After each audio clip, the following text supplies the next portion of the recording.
History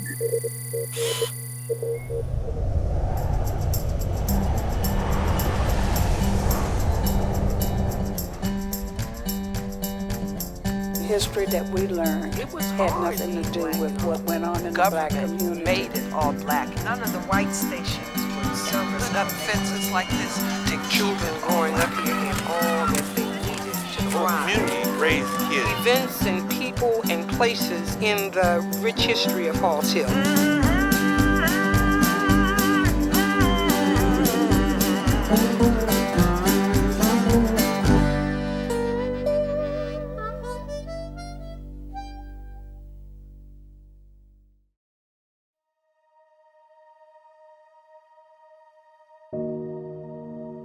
This area behind us used to be a heavily wooded area. It was full of fruit trees, and there was a creek, and it was the egress for people that lived in this part of the community. People used to go through the woods to get to places that they needed to access.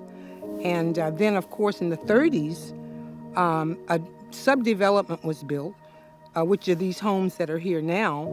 And as the homes were built, developers were putting up these walls.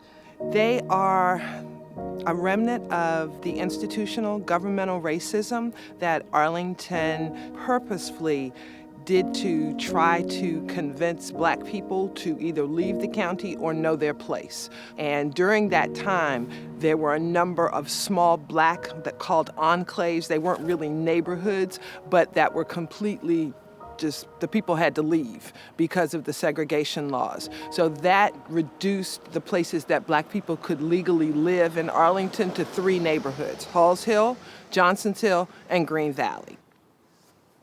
Well, this was the all-black community, and these were all white neighbors. Part of the reason this neighborhood was an all-black neighborhood wasn't because we wanted it all black. It was because the government made it all black and put up fences like this to keep it all black.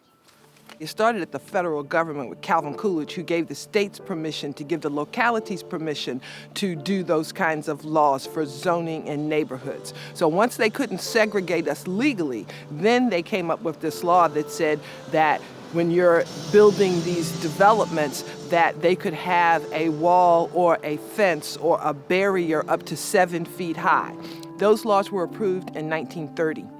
By 1940, Halls Hill was completely fenced in on every area that didn't have a street. So thus these various walls of cinder block, wood, brick, they're not all the same. It wasn't one wall continuously. It was walls built as homes were built. And it separated us. It blocked us off totally. And for people who lived in this area, in order for them to access anything, they had to now walk 14 to 15 blocks. Growing up as a child, I didn't have an opinion about this wall one way or another. It was here. And I knew this is as far as our community went. But as you got older, you understood the significance of the wall, and you understood the negative impact that it had, particularly on our community. I think it's important for people to remember that these walls being put up and being approved and being governmentally sanctioned is just another example of the fact that at that time, Black lives didn't matter.